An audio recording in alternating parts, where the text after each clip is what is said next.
just getting technical difficulties.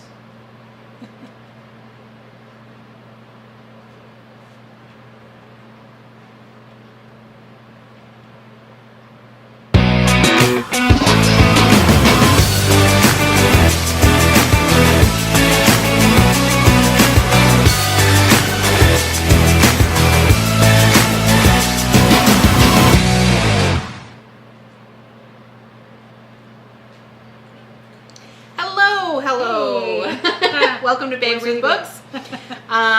For our October already?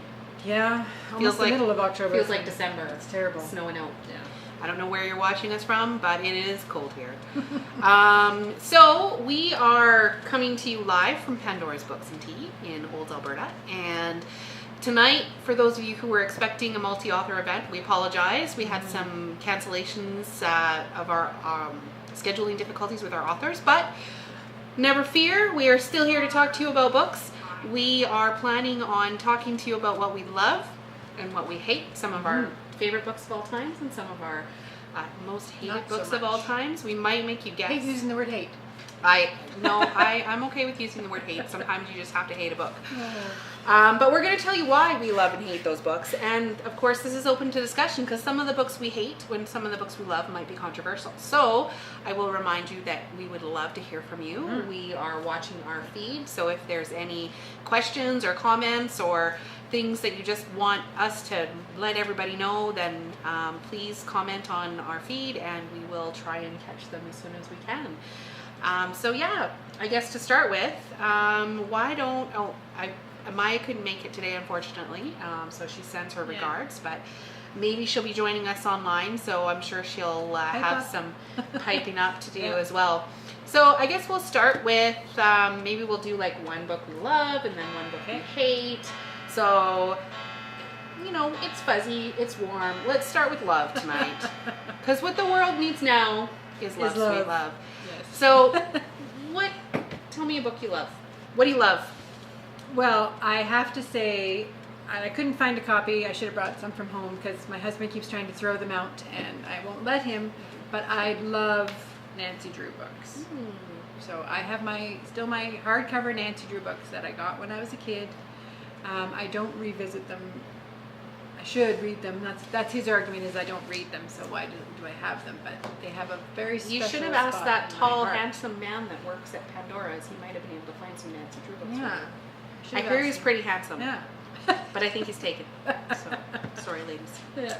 So Nancy Drew, not that it's amazing writing or anything, but it's what I learned to read. Like, if I go back through my books, my great-grandmother always used to give them to me when I got a good report card or finished a grade or whatever, and so she'd also sign in them her name and the year. So one of my first ones is from 1977. So I was only 7 years old and I was reading Nancy Drew books, which I think was pretty darn good. That's pretty advanced. Yeah. So you were a reader growing up? I was a reader growing up, for sure. So that's kind of why I hang on to them so much, because I think that was part of my childhood. There's pictures of me on my dad's lap reading books. I think a lot of people have connections to those nostalgic books they read when they were growing up. I wasn't really a reader growing up. I struggled with reading, so some of the first books I read were even like in junior high. So I feel like I missed out on this whole fantastic world of things like Nancy Drew. I did read the Bobbsey Twins, a couple of Bobbsey Twins books, so I had those, but definitely. We forgot to make people guess whether we liked Brain. Oh, well. So now we're not. It might be love, it might be hate. We're just going to grab a book and see. So you have to do a love one first. I have to do a love one first. Well, I'll start with the obvious. Yeah. This is my favorite book of probably all time. I don't say that very often, but I absolutely love Patrick Rothfuss, and I wish he would get the next book in the series done. But I'm sure he's heard that like a million times before.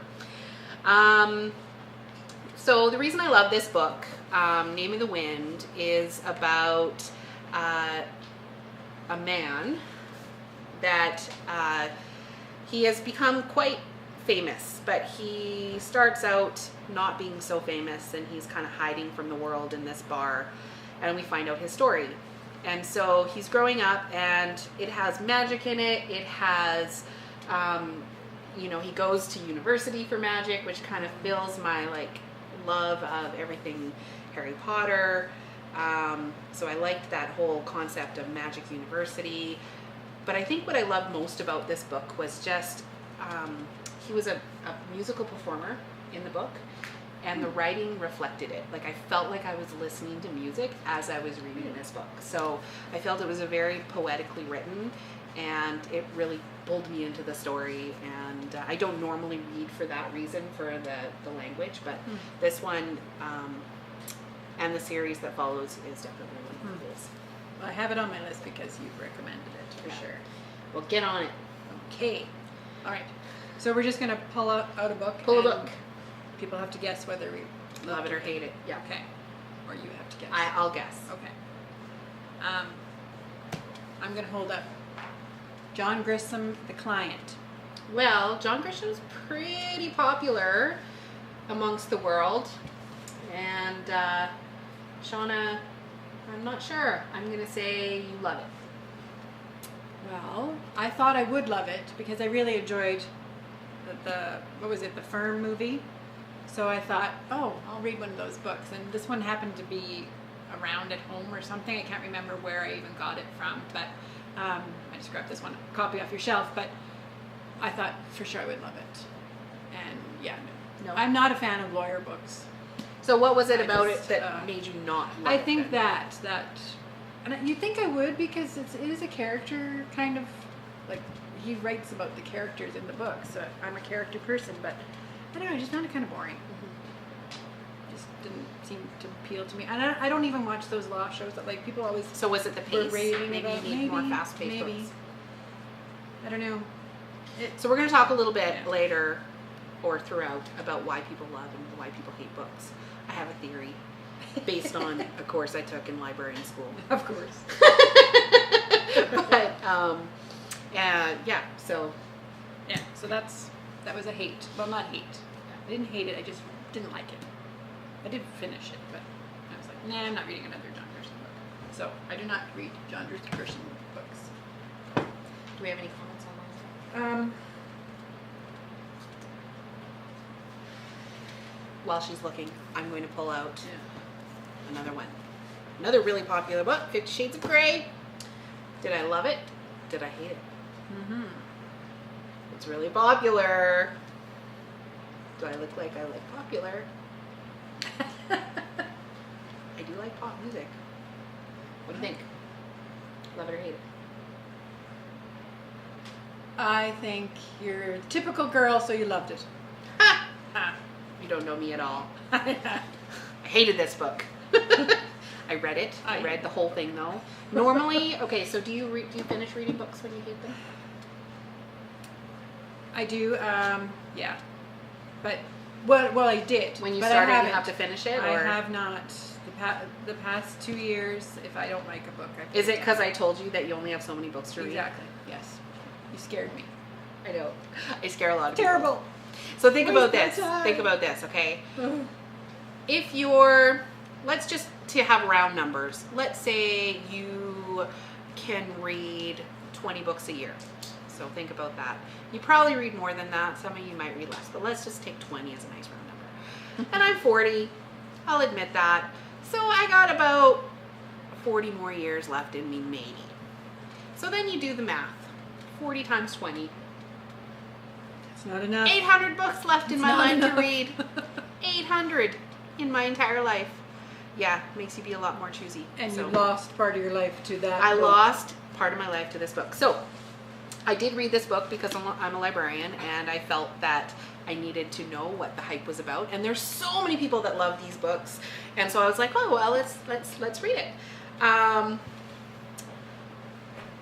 was not offended by the sex. I have no problem with reading books about sex. I was offended by the writing. And the entire time, and I mean, ultimately the same sex scene over and over and over and over again too. Like, it makes me really sad because books like this, I'm sorry, E.L. James, I'm sure you've heard this before, but how much money did she make off this book?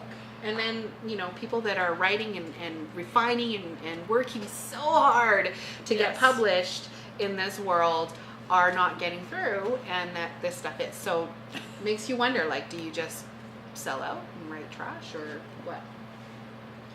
Sorry, we just got depressing. But I hate this book.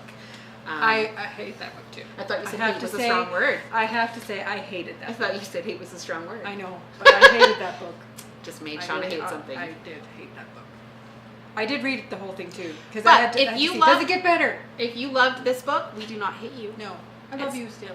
We love you still, and everyone has different tastes, and that's okay. Even though you can't know. Yeah.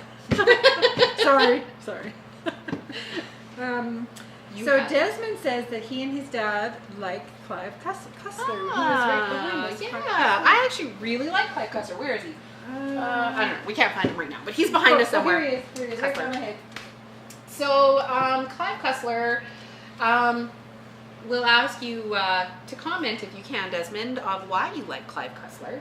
But he writes a lot of adventure fiction. He has very high, fast pace, and I think that that's pretty much a typical thing nowadays with what people like to read. Yeah. I think part of that comes with like we're so busy and we want quick read, something that's fast. So I think people are reading for fast-paced plots a lot more. So there's 4 things that people read for. 4 things. Okay. First, plot. Some people are like, it needs to be fast-paced, short chapters. The Dan Brown's Da Vinci Code was kind of the first, well, not the first, but one of those ones that fits in that category.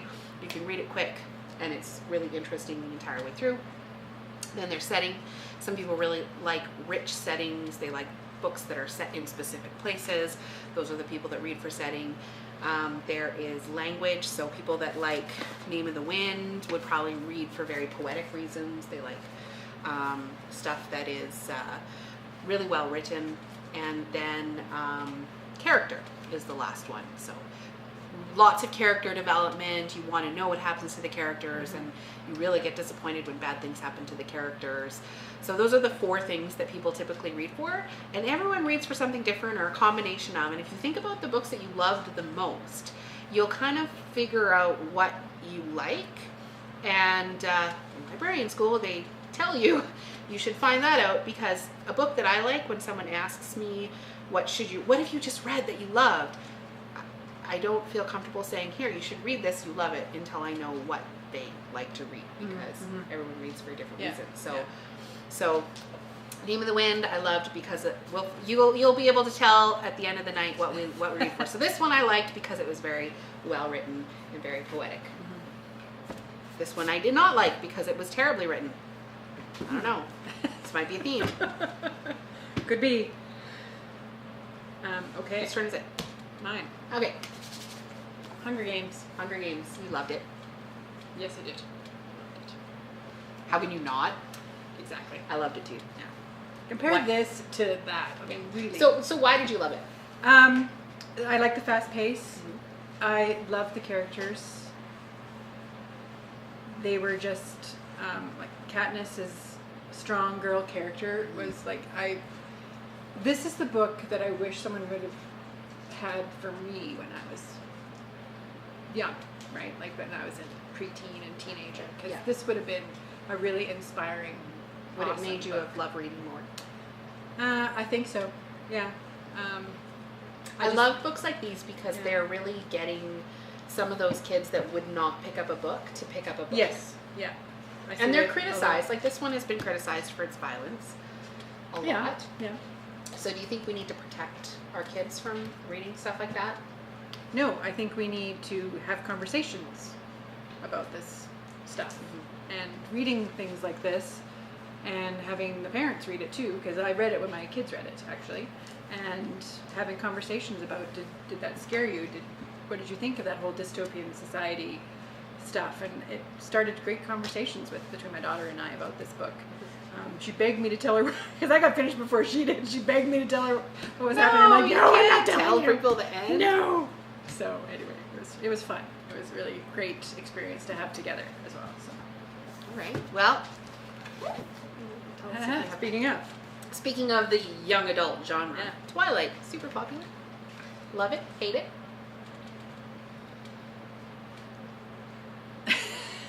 I know you hated that book. I hated this book. For different reasons, though. So, funny story about this book. When it first came out, actually, no, obviously it had been out for a while, and somehow it kind of went under my radar. I think I'd heard of it, and I was like, yeah, I should read that book, but I'd never read it. And then this movie came into the theaters, and it was about vampires, and my boyfriend at the time, I guess he's still my boyfriend, he was like, hey, I like vampire movies, like Interview with a Vampire. So I was like, oh, there's a new vampire movie out. He likes Underworld. So I was like, let's go see the vampire movie. So we get into the theater and we look around, and it's all like 12, 13-year-old girls. And he looks at me, he's like, what did you bring me to? I don't know, a vampire movie.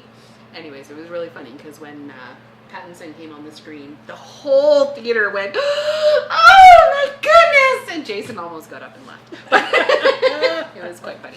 So that was this book. So the reason I did not like this book, and that I have a problem with young adult fiction these days for this reason. Not because they're particularly poorly written or a terrible story. I think this is a decent story. I like the idea of, you know, vampires versus werewolves and that being in this small town. And I actually read all of them, even though I did not like the writing in particular. But I felt that it was a little unrealistic. So as far as teenage love goes, I know that it's really easy to just fall head over heels when you're a teenager. But come on, like, she falls so head over heels for this 150-year-old vampire dude that is like, okay, this is okay. It was completely unrealistic in my mind, and that followed through, and then she has a kid by him, and it's a I know it's fantasy, but it was very even unrealistic fantasy to me. So, and I think the same thing happens in a lot of these things, like even Hunger Games is another good example of this, as well as the Divergent series, which I thought was a really decent series. Where are the adults? Like, there's all this stuff going on, and the kids have to figure it out. And I know that that's the way young adults, kids have to save the world, but where are the adults? Like, it's a little unrealistic in that mindset. So that's kind of why I didn't like Twilight. One of the reasons. It was also poorly written. But it was written for young adults. So I think that you have to take that into consideration. It was well written for a young adult book. Decently written. Okay. I'm going to jump down here to the Da Vinci Code. What do you think? I think you loved it. Damn it, you know me too well. I did love it. I got this for Christmas when it came out, and I wouldn't speak to my family for 2 days. It took me 2 days to read it, and I did speak to my family. I didn't shower. I said, just stay away from me. I'm trying to read this book. It was bad. It was really bad. I really, really liked the intrigue, and it came at a time where I was questioning my religious faith as well, which was really interesting because there's so much of that in there. It's just a story, but anything that makes you consider what if is a great thing. Exactly. I love books that make you consider your life in general and question. Even if you come up with the same results at the end of what you believed before, if it makes you question and think, then that to me is awesome. Yeah. So I loved this book too, and I loved it because the chapters were so short, and it was like you finished a chapter and you're like, what's next? What's the next chapter? Sisters, Brothers, I love that one for the same reason. You finish a chapter, you had to read the next one. So that's one of the themes in my repertoire as well. So yeah, looks like our feed is going crazy over there. Yeah. But you liked Hunger Games. I'm not sure who's commenting as Pandora's books. Probably Maia. Oh, okay. But you liked Hunger Games. Why did I like Hunger Games and not Twilight? Why is it different? I thought that the relationships in Hunger Games were more realistic. Twilight, the reason I didn't like Twilight was not necessarily because of it being implausible. I can suspend my disbelief. I enjoyed Divergent even though I was like, where are the adults? Same with this. I enjoyed it even though where are the adults? And this one, it was set up as the kids were the ones picked to be in these Hunger Games. The adults were part of it, but the adults didn't have any control over having to sacrifice their kids to that. Right. Whereas sometimes it's like in Divergent, as an example, the kids are just figuring it all out. And Yeah, you never really hear about the adults, so that's why. Okay.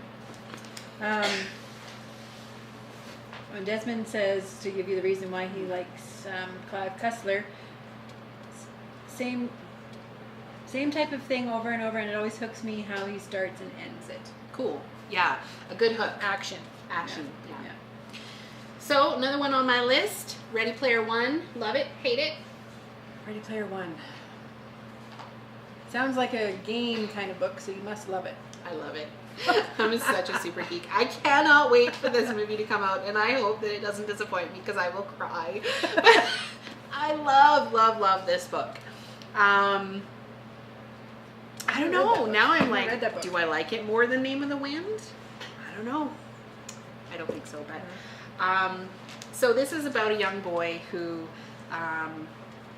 the world, it's a dystopian world, and I do like dystopian worlds, and basically the world sucks so much that everyone lives in this virtual world. And the creator of this virtual world dies. And he leaves his inheritance to whoever can figure and find out all the Easter eggs. So for those of you that like to find all the Easter eggs in movies and all of that kind of stuff, in video games particularly, you'll love this. I thought this was great. There was tons of 80s references. Oh, was there? A lot of the video games were like old 80s old school video games. I'll have to read the music in this, all the music references were from the 80s, and so I was like, yeah, my childhood, this is awesome. But yet it was still like a young, it's just, everyone should read this book, and I hope I don't know what I'll Maia's do. saying she can't wait to read Ready Player One. Haven't gotten my hands on it yet. I have a copy, you can borrow it. Oh, and Maia liked Da Vinci Code as well. Such a fun puzzle. There's a new Dan Brown out, Origins. I don't know if anyone's read it. Yeah, I haven't. It's on my list. I see we both have a Let's Michael talk about them at the Crichton same time. book. Michael Crichton. I think Desmond would like Michael Crichton if he likes Clive Cussler. Mm-hmm. Love it, hate it. I think you didn't like it. You think I hated it? Did you love yours? What do you think? I think you loved it. I hated that book. You hated it. I love this book. I know. I hated it. Right? Why'd you hate it? It was just weird. It was just way too weird. I like weird. I haven't read that one. Now that I've read this one quite a while ago, and I see you've got Orcs and Crake. Oh, sorry. Similar sort of things there. Yeah, you gave it to. Similar sorts of weird sort of things, but that's way better than this one. Yeah, I haven't read that one. Yeah. I think it's probably the same theme. Yeah. This one was all nanotechnology. I like my sci-fi. I thought it was plausible. Again, this was another one that I was like, what if? I think it's books that like the Da Vinci Code, I was like, I wonder if that's true or not. And then like a fiction book that you know is clearly fiction, but could maybe happen, is really intriguing to me. So I was like, oh, all these nanotechnology things take over, and madness ensues, and it's just a really good adventure fiction book. So I like Michael Crichton in general.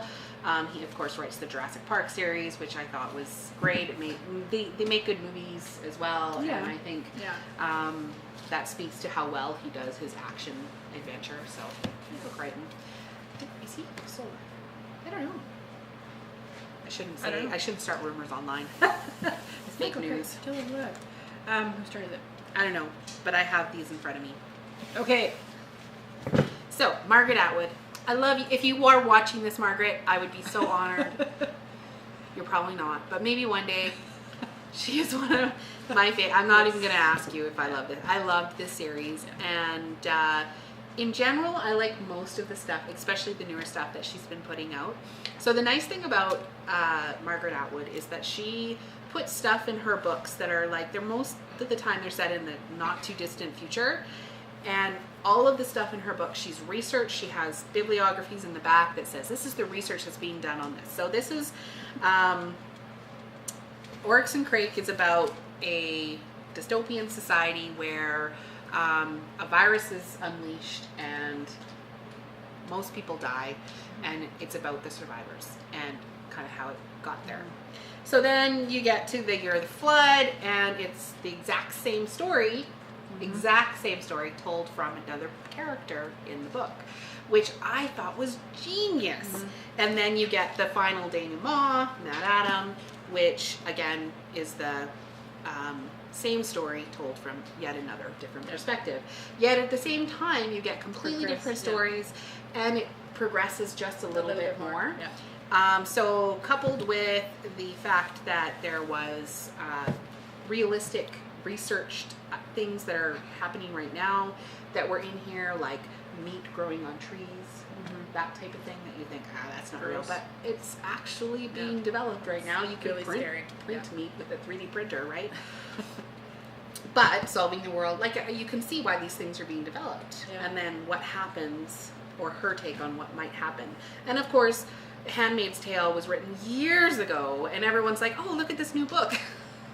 It's not a new book, everyone. It's an old book. It in 1989. It just came out as a series. But yet again, for her to write something in 1980 that is so relevant still today, I don't know. It just speaks to how wonderful she is. So I love you, Margaret Atwood. Please come visit me. I agree. I'm so glad you told me to read that. I loved it as well. That was another one that I really had a hard time putting down. I was reading it on my Kobo, and I was staying up really late at night. Philippa Gregory books. You love those. For sure. Yeah, let's just face it. It's romance characters. Yeah. Romantic historical fiction. Yeah, that's pretty much it's her life. One true love. Yes. I would like to write like Philippa Gregory does, but I think she's good. I don't know. Maya probably doesn't like her. Maya, do you like her? Let's hear it. Melody says Crichton is amazing. Stephanie Richards says Handmaid's Tale, I still have nightmares. Yes, Handmaid's Tale. Don't we all still have nightmares? Yes. Maya hates Shopaholic and Girl on a Train. See, I like Girl on a Train. Interesting, because that's another controversial one, Girl on a Train, right? And I know Maya and I, we've had a few conversations about that, but... She loves Guy Gabriel Kay. I have not read any of his books, but they're on my list now because I saw him at our writers' conference. We went to a writers' conference that Maya couldn't go to, and he was there. Oh, he was so amazing. I don't know how I've missed his books over the years. We're almost running out of time. Yeah, we're almost running out of time. Okay. Let's do this one. The Hobbit. Well, you loved it, of course. I mean, it's The Hobbit. I love the movie, The Hobbit. I did not love the book. I can't be your friend. I know. We're not friends anymore. I could not read this book. I've tried to read it a couple different times with by myself, and I also tried to read it with my son, my oldest. It's so interesting, actually. So, I mean, J.R.R. Tolkien isn't for everybody. He's very descriptive. So that's for those people that really like descriptive language. I think, though, that The Hobbit, I was a reluctant reader. This is the second book I finished, but I finished it with my tutor. It has dragons. Like, I know. How do you not? I should have loved that book. I know. I love the movies. So why don't you like it? It was just really hard to get through. Like, look at all those words. Too many words. I know. and I've read a whole bunch of these. Did you like those? In my 20s, I read a whole bunch of these books. So don't even. So much. It's not hard words, though. These are like caveman words. This is a juvenile book. This is a young adult book. I know, but I don't know. I don't think you tried hard enough. I'll have to try Everyone again. reads for different reasons. Try again. No, it probably just doesn't fit that thing with you. Like, you like historical. And there's good characters. I don't know. I just couldn't do it. Anyways, we're running out of time, so we are going to stop talking now. But I do want you guys to finish the conversation or keep the conversation going. So if there's books that you love, tell us why you love them in either the link down below on YouTube or Facebook Live. I think it's somewhere. Anyways, comment and let us know what you love. Let us know what you hate. Let everyone know what not to read, because we only have so many books to read in our lifetime. But tell them why, because that's important. Also, we do a draw every month. of people that like and share our event. And Pandora's Books and Tea donates a $10 gift certificate to the winner every month. So I will draw for that now. All you have to do to enter is to go to our next event once it's posted, share it with your friends, say that you're going, and we will put you in the draw. And we have Marnie Reagan is our winner. Hey, Marnie. So yay, Marnie, you can just come down to Pandora's and pick that up. And anytime, talk to that tall, dark, handsome guy behind the counter. And what? I'm allowed to say that. Yes, you are. Not you, but you are. All right. Well, thank you. Thanks also to Kirsten behind the scenes here tonight. Olds Community TV does all our filming for us, and we love them. They're awesome. So you can also see us on channel 148. And yes, 148 on Own It. And I've heard we're at the arena. We're famous. I know. We're on Everyone, TV at like, the watches arena. it. Who knew? Who knew? Too funny. Thank you all for joining guys. us. Have a good night. See you next time.